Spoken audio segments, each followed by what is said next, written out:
अब ये जब तीन इकट्ठे हुए थ्री स्टूजेस, तो जो नून लीग है, नवाज शरीफ के लोगों को इन्होंने 20 साल ये बताया कि जरदारी से करप्ट आदमी पाकिस्तान में कोई नहीं है।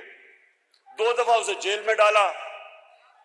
उधर जरदारी ने पीपल्स पार्टी को यह बताया कि नवाज शरीफ से करप्ट आदमी कोई नहीं है। उसके ऊपर हुदैबा पेपर मिल का केस बनाया।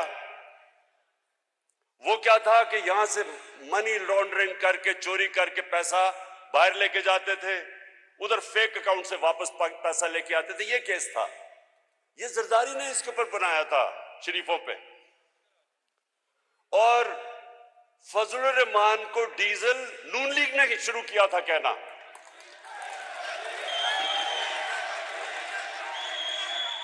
नून लीग का एक रंगबाज जिसने फजलुर रहमान का नाम डीजल रखा था, हमने नहीं रखा उसका नाम। और डीजल इसलिए कि वो डीजल के परमिटों पे पैसे बनाता था। अब ये सुने जरा, फजलुर रहमान की पार्टी समझती है कि पीपल्स पार्टी और नून लीग चोर हैं। नून लीग समझती है जरदारी चोर है, फजलुर रहमान डीजल है। पीपल्स पार्टी नवाज शरीफ को चोर समझती है और इसको डीजल। अब ये जब तीनों इकट्ठे हुए हैं, तो मैं इनका शुक्रिया इसलिए अदा करना चाहता हूं कि सारी कौम ने देखा है कि अगर इन्होंने मुल्क को बचाना है तो बेहतर है कि इमरान खान के साथ डूब जाओ।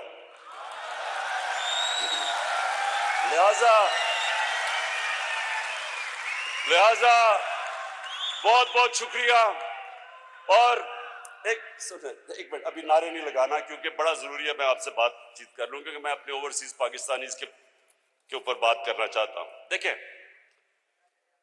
ये अल्लाह का खास करम हुआ है इस मुल्क पे कि ये तीनों इकट्ठे हो गए और इन्होंने फैसला किया अदम एतमाद की तहरीक करने का, वो मेरे खिलाफ वो करने का। तो मैंने उस दिन, आप यकीन करें, मैंने अल्लाह से 2 नफल मांग के शुक्रिया अदा किया।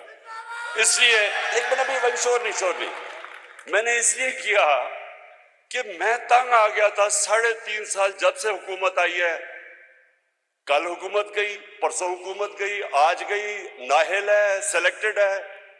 तो अब जो ये तीनों इकट्ठे होके इन्होंने जो किया है, ये अब कप्तान की जो ये बंदूक की निशिस्त है ना, ये तीनों उसके बीच में आ गए हैं।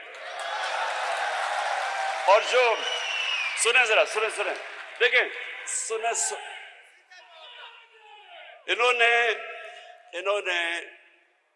इन्होंने वो काम कर दिया कि मैं दुआ कर रहा था कि अल्लाह ये गलत फहमी में पढ़ के कीजिए, शायद कौम इनके साथ खड़ी हो जाएगी। ये पाकिस्तानी कौम को जानते नहीं है क्योंकि इन्होंने किसी ने सियासत तो सही की नहीं है। नवाज शरीफ वो जनरल जनानी के छतों पे सरिया लगाते लगाते वजीर आला और वजीर वो बन गया। शहबाज शरीफ टोकरे का फल लेके जाता था रिश्वत देने के लिए, वो ऊपर आ गए। इन्होंने मेहनत कौन सी की है? इनको तो बाहर से उठा के सिलेक्ट करके इनको बना दिया।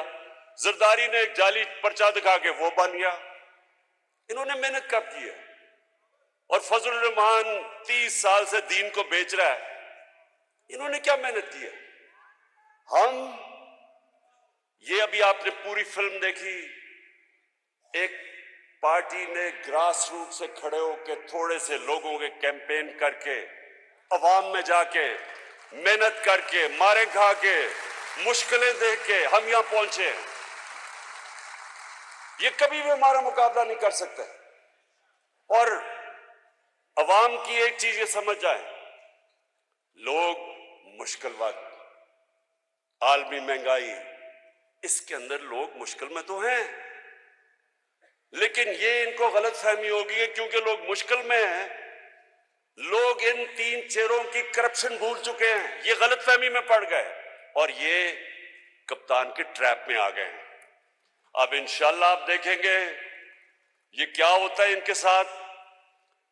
मैं ये पेशन गोई करता हूं कि ये सिर्फ अदम एतमाद इनकी फेल नहीं होगी, इनकी 2023 की इलेक्शन भी गई।